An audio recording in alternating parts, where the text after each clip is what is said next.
Hello everyone, আমি মনীষা আর তোমাদের সাথে আমি নিয়ে চলে এসেছি আরও একটা নতুন রেসিপি। আজকে হচ্ছে চানা পনির।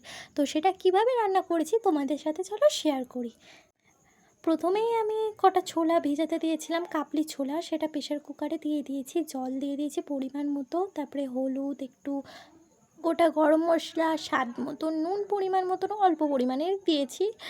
আর পরে বেশি কম হয়ে গেলে সেটাই দিয়ে দেবো। এবার এটা দিয়ে দিলাম আমি কিছুক্ষণের জন্য সিদ্ধ হওয়ার জন্য। এখানে আমি কিছু মশলা মিক্সিতে বেটে নেব, যেমন এখানে আছে চালমগজ, কাজু, মৌরি, একটু অল্প পোস্ত আর টমেটো দিয়ে দিলাম।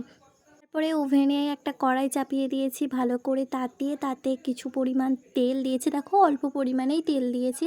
দিয়ে দিলাম একটু নুন। এবার ভালো করে তেলটা অনেকক্ষণ গরম হবে।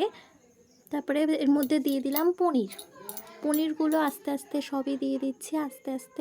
তোমরা স্টেপ বাই স্টেপ সব ফলো করবে, দেখবে তোমরা সব পেরে যাবে। যেমনভাবে আমি করছি তেমনভাবেই করবে।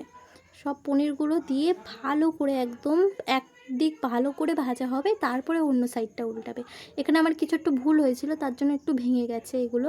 তো ঠিক আছে, তোমরা ওটা ভালো করে করবে। এবার ওই কড়াতেই আমি আর একটু তেল দিয়ে নিলাম, তারপরে যে মিক্সিতে দিয়েছিলাম যে মশলাটা বাটার জন্য, সেটাই ওখানে দিয়ে দিয়েছি। এটা ভালো করে কষতে হবে একদম অনেকক্ষণ, প্রায় তোমাদের 10-15 মিনিট ধরে, তারও বেশি ছাড়া কম না। এটাকে অনেকক্ষণ ধরেই কষাতে হবে, যতক্ষণ না এতে তেলটা ছেড়ে আসছে।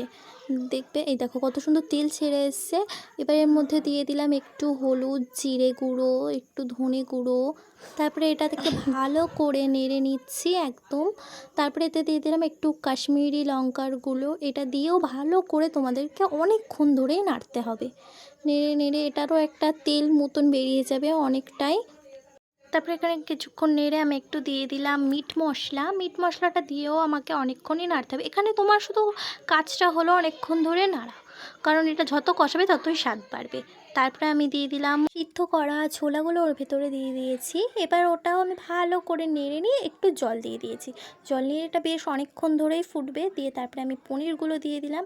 পনিরটা দিয়ে দিয়েছি, দেখো একটু জমাট বেঁধে গেছে, কারণ অনেকক্ষণ দিয়ে ওটা ঝোলে দিয়ে দিলেই ছেড়ে যাবে। আস্তে আস্তে তুমি নাড়তে লাগবে, দেখবে সবাই দেখবে এরকমভাবে ছেড়েই যাবে, তখন তোমাকে ওটা নিয়ে কোনো মাথা ঘামাতে হবে না। দুটোকে মিক্স করে কিছুক্ষণ ফুটিয়ে নিলেই তোমাদের রেডি চানা পনির।